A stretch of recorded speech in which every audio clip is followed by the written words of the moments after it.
لله رب العالمين وأفضل الصلاة وأتم التسليم على سيدنا محمد الصادق الوعد الأمين. سبحانك لا علم لنا إلا ما علمتنا إنك أنت العليم الحكيم. اللهم علمنا ما ينفعنا وانفعنا بما علمتنا وزدنا علما. اللهم أخرجنا من ظلمات الجهل والوهم إلى أنوار المعرفة والعلم، ومن وحول الشهوات إلى جنات القربات يا رب العالمين. اللهم اجعلنا ممن يستمعون القول فيتبعون أحسنه، واجعلنا في عبادك الصالحين. إخوة الإيمان، السلام عليكم ورحمة الله وبركاته. Mes chers frères et sœurs en l'islam, nous rendons grâce à Allah subhanahu wa ta'ala, le Tout-Puissant. Nous lui sommes reconnaissants pour toutes les faveurs, pour toutes les grâces, pour tous les bienfaits qu'il nous a accordés,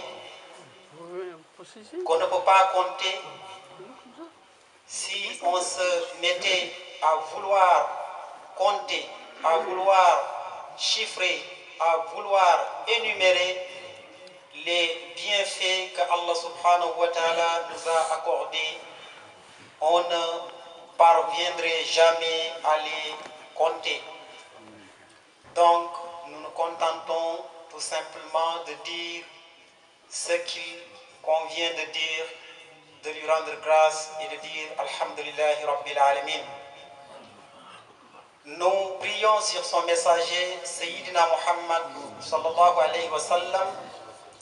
Allahumma salli ala Muhammad wa ala ali Muhammad kama sallaita ala Ibrahim wa ala ali Ibrahim wa barik ala Muhammad wa ala ali Muhammad kama sallaita wa rahimta wa barakta ala Ibrahim wa ala ali Ibrahim fil alamin innaka Hamidul Majid. Nous vous saluons en l'islam en vous disant Assalamu alaikum.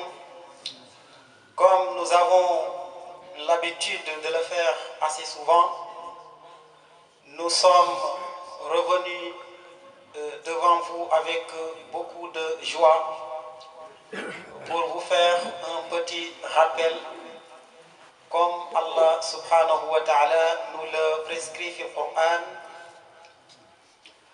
où il est dit بعد أعوذ بالله من الشيطان الرجيم وذكر فإن الذكرى تنفع المؤمنين. Rappel, parce que le rappel va servir aux croyants. C'est dans ce cadre et dans cet esprit que nous sommes devant vous pour nous rappeler à nous d'abord et pour vous rappeler. Et Inch'Allah, le thème de ce rappel aujourd'hui va porter sur Fada'ilul Ilmi, les mérites de la science. Comme vous le savez, mes chers frères, l'islam est une religion de science, de connaissance. La première révélation que Sayyidina Muhammad alayhi salatu wassalam a reçue, ce n'est pas faire la prière, ce n'est pas faire le ramadan, mais la première révélation que Sayyidina Muhammad alayhi salatu wassalam a reçue, c'est apprendre, iqra.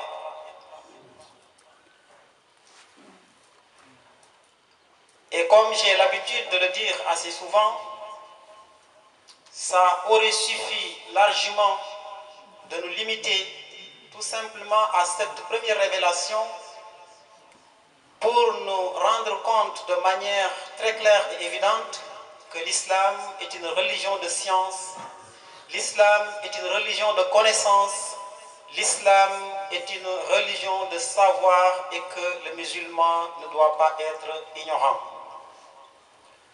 Le musulman doit connaître tout d'abord sa religion, mais au-delà, le musulman doit connaître toutes sortes de connaissances, de savoir qui peut être utile à l'homme. Comme vous le savez, Sayyidina Muhammad alayhi salatu wassalam, avant la prophétie, il avait l'habitude de faire des retraits spirituels.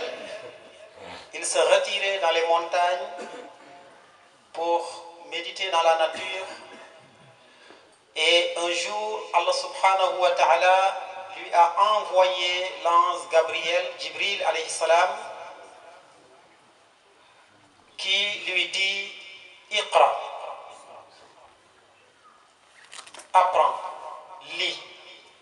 Le prophète Mohammed sallallahu alayhi wa sallam lui répond « Je ne sais pas lire. Ma ana biqari » Et l'ange Gabriel a pris le prophète, il l'a serré contre lui, il l'a jeté et il lui répète « Iqra ». Le prophète Mohammed sallallahu alayhi wa sallam répond aussi par toujours la même réponse « Je ne sais pas lire ». Effectivement, il ne savait pas lire. Huwa Nabiul Ummi. Il ne savait pas lire. Et ça fait partie même des miracles, des preuves que l'islam c'est la vérité, que ce prophète ne savait pas lire. Et quand l'ange Gabriel l'a serré à 3 reprises et lui a demandé de lire et qu'il répondait par la même réponse « Je ne sais pas lire », c'est là que Jibril lui a dit « Iqra bismi rabbika alladhi khalaq, khalaqal insana min alaq, Iqra wa rabbuka al-akram, alladhi allama bil qalam, allama al-insana ma lam ya'lam. » Lis au nom de ton Seigneur qui a créé l'homme d'une adhérence. Lis au nom de ton Seigneur qui est le très noble, qui a enseigné par la plume, qui a enseigné à l'homme ce qu'il ne savait pas. Et là, c'est le début de la révélation, c'est le début de l'islam.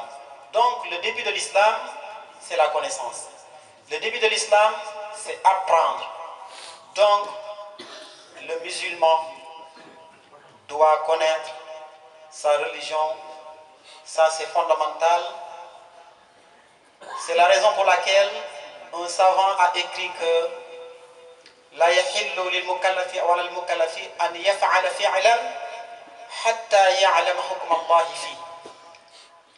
Il n'est pas admissible qu'un musulman qui est majeur, parce que dans l'islam, si on n'est pas encore majeur, l'islam ne nous tient pas responsable.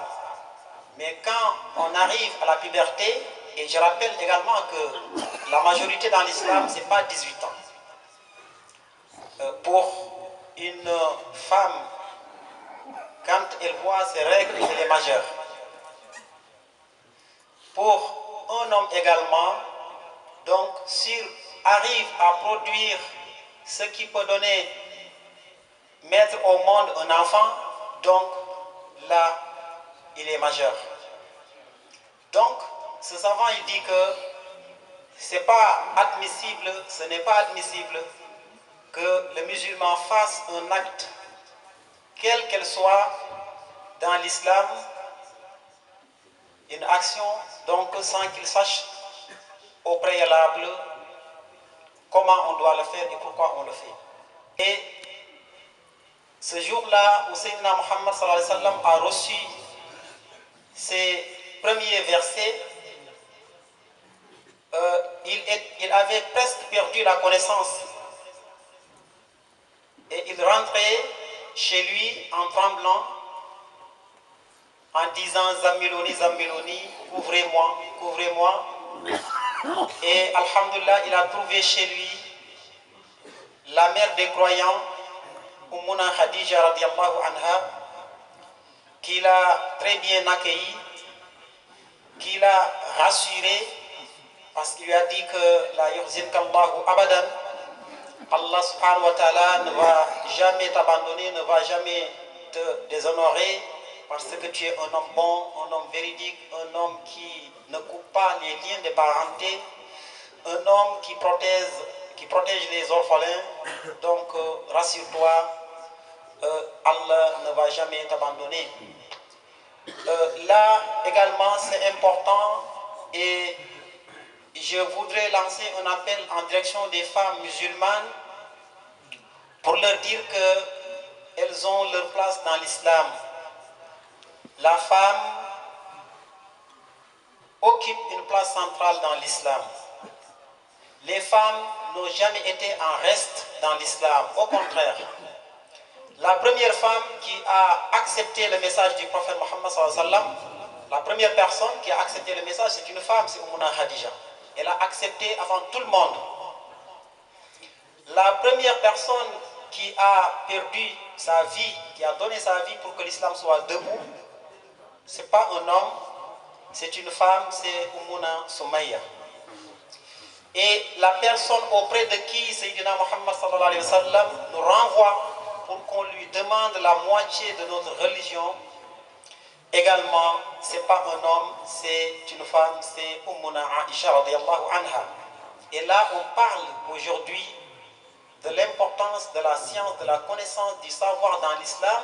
Et voilà une preuve qui montre que l'islam veut que la femme soit instruite.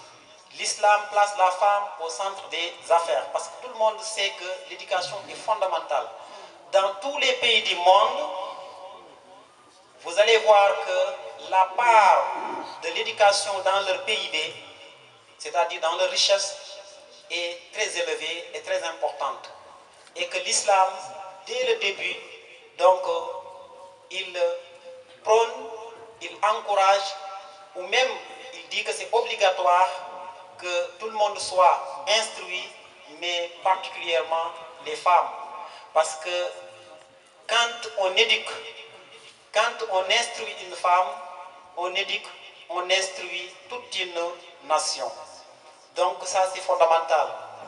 Autre chose également, ce jour-là, si Ummuna Khadija avait paniqué quand le Rasul sallallahu alayhi wa sallam est arrivé en tremblant, ce serait l'échec de la révélation. Parce que si elle paniquait et appelait au secours, là, il y a des personnes qui pouvaient mettre fin donc, à la mission du prophète. Mais elle a gardé son sang-froid et a rassuré son mari. Ça également, c'est fondamental. Il faut que les femmes musulmanes sachent que leurs maris ne sont pas leurs ennemis. Elles doivent être les alliés, elles doivent être les bras droits, elles doivent être les conseillères de leur mari. C'est uniquement dans cette ambiance qu'on arrivera à former des familles pieuses, des familles qui vont se conformer aux règles de l'islam. Et si les familles sont bonnes, sont éduquées, la société aussi sera bonne. Ça, c'est fondamental. Mais aussi, pour nous les hommes aussi, Ar-Rasul sallallahu alayhi wa sallam, il a dit que khayrukum li ahli, wa ana khayrukum li ahli. Le meilleur des hommes, c'est celui parmi vous qui est meilleur envers sa femme et ses enfants. Il ne faut pas qu'on soit très gentil à l'extérieur et qu'on soit des lions avec nos femmes ou avec nos enfants. Donc ça, c'est pas important. Et toujours pour revenir sur le thème de la science, comme je l'ai dit, quand on parle de science, de connaissance dans l'islam, ça commence par la connaissance de la religion, mais ça s'étend à toutes les sortes de sciences, c'est-à-dire aux sciences profanes. Il faut qu'on ait donc dans cette Oumma des spécialistes dans tous les domaines. Dans le domaine de l'économie, de la finance, de la médecine, de l'informatique, dans tous les domaines. Il ne faut pas qu'on pense que, comme certains jeunes, j'ai eu à discuter avec certains jeunes qui me disent que oui, moi, je vais abandonner l'école, je vais me consacrer à l'apprentissage de la religion. Ça, c'est ne pas comprendre l'islam. Certes, on doit connaître sa religion, mais l'islam ne nous demande pas aussi, ne demande pas à tout musulman d'être un grand spécialiste dans l'islam. Ce qu'on nous demande, c'est de connaître le minimum dans notre religion, de pouvoir faire la prière correctement, de pouvoir rectifier la prière quand on se trompe. La prière que nous faisons, ça nous paraît banal, mais c'est beaucoup plus complexe que cela ne le paraît. Parce que rien que la Fatiha, sans laquelle la prière n'est pas valable, à moins que tu pries derrière l'imam. Mais si tu pries seul et que ton Fatiha n'est pas valable, ta prière n'est pas valable. Alors, Rasul sallallahu alayhi wa sallam, il a dit la salata liman lam yaqra'a bi fatihatil kitab.